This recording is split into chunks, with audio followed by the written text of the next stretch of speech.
let's take Joe Burrow and his group. From an, you're not there. I get that, but you know the people involved.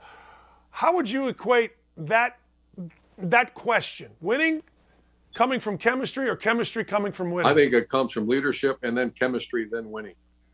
Because there's some great examples, case studies, which I've studied quite a bit, and so have you, I'm sure. The Tampa Bay Buccaneers. They had a decent offense, but they weren't a very good team. And then they get the greatest of all time to walk in that organization, and everything changes. Everything changes. They get a Super Bowl. Joe Burrow 2 years ago, I can't remember what the Bengals were. Their record was awful for several years. And they get this Joe Burrow guy, and his first year he gets hurt, he gets beat up. But it takes a minute for a guy like that to take it. And he took over the organization. I don't want to take away from the coach because the coach did a great job. But don't kid yourself now. That quarterback that stands behind that center, you've seen it for years in New England. You see it in Tampa Bay. You've seen it at the Green Bay Packers. Now you're watching it live and in person at Cincinnati.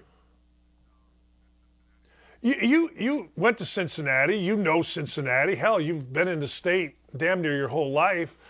All people did was bitch about Mike Brown and the facilities. All of a sudden, I don't hear a single thing about any facilities. I don't hear a single thing about anybody being cheap.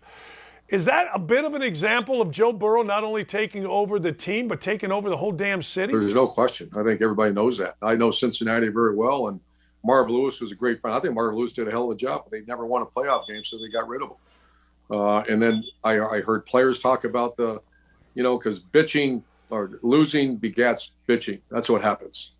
And if you allow that in the locker room, you allow that in your organization, that's what happens. It becomes a cancer.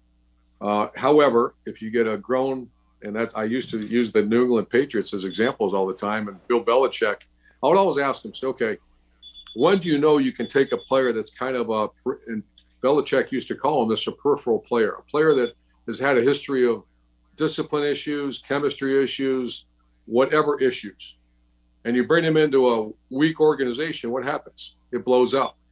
What happens if you take someone that's had some struggles and you put him in the New England Patriots, and you have Mike Vrabel, Teddy Bruschi, Willie McGinnis, Tom Brady, Rodney Harrison, just studs, chemistry guys, culture guys, locker room guys. What happens? That player conforms to the culture.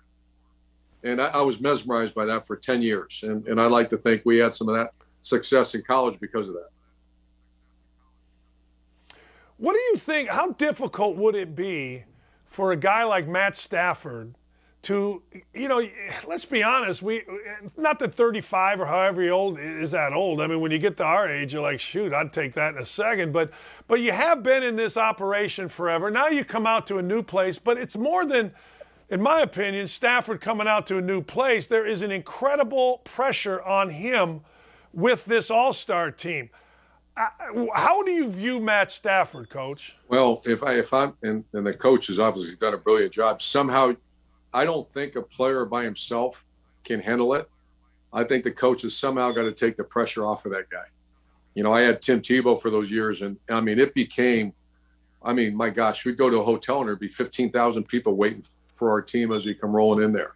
On our way out to practice, we had to have police officers just allow us to get to practice because it became that kind of operation. And I would always sit and say, my job is not to motivate. The motivation's over. This team is a highly motivated team, a bunch of war daddies on this team. How do I somehow take the pressure off them to play a game? And there's obviously got to know who that person is. So I would imagine right now, Sean McVay, his motivation's good. I don't want to speak for him, but imagine the pregame speech. I used to tell people in the national championship game, you can walk up there and kind of do two cartwheels and go out in the field.